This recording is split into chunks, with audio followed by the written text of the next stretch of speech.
Thank you.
tuổi mà nhúc nhưng mà một công ty cứ liếc nó của nhúc của ba ha mà nó có tròn ý là đi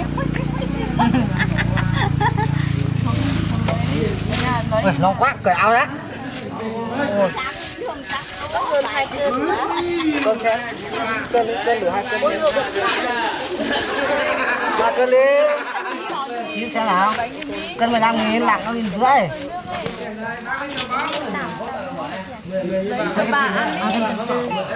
2,4 36.000 lấy đi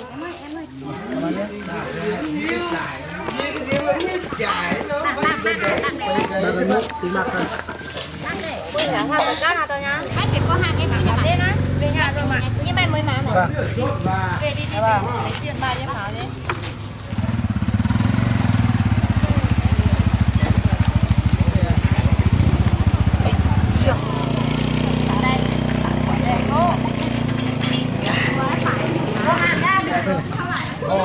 Lấy đi.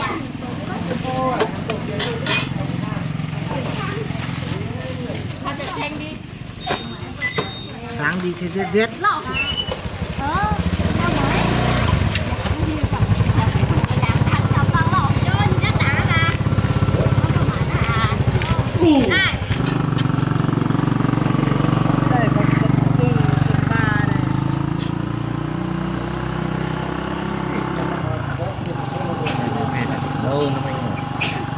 mua này chắc cái này này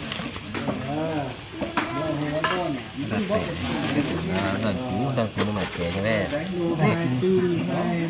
2,6 cân. ôi hơn rồi lấy ra đi thì lấy ra nhá 2 cân đúng không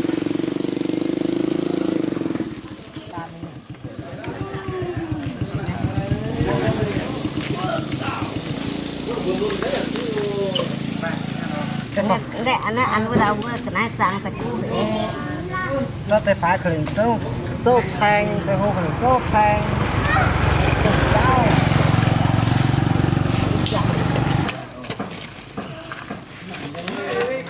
để chứ lè cao này à phả xin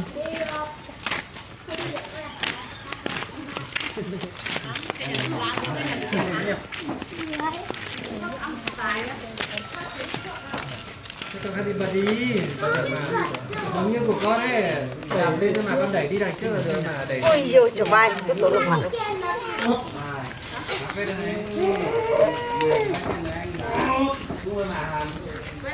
đẩy đi là trước không ăn này thôi ăn này ngon hơn đi về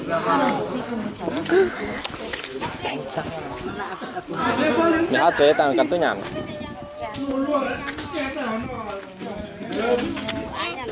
rồi các bạn ạ tôi như nhận sản là muối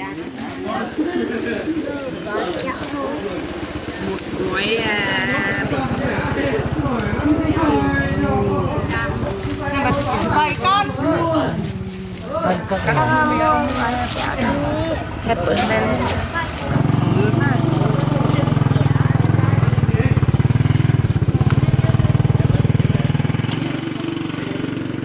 tí là con dưới này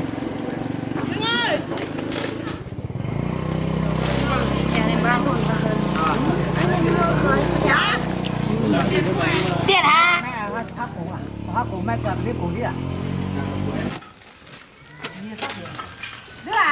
2,1 tôi lòng con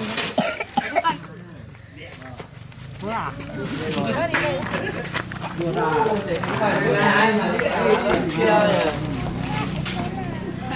được khoai nha có gì ra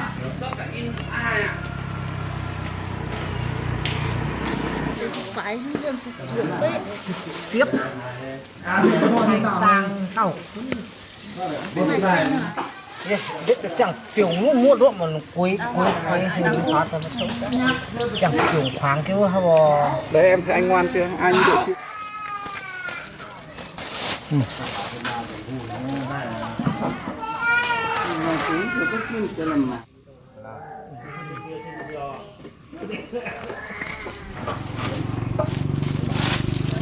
hai củ to nữa đủ cân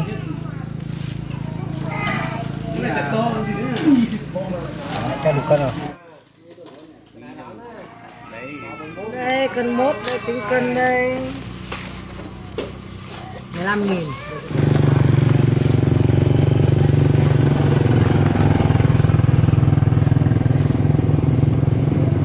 5 hồ là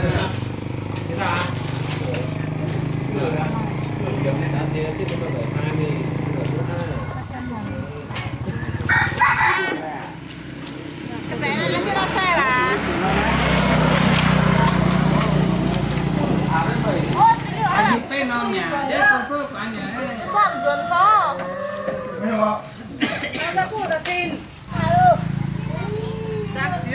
cha chúng xin cái đó chỉ coi còn cái sang là lý bạn ôi gì nó hôn nhất là anh ôi nó không cút ra chỉ coi con lý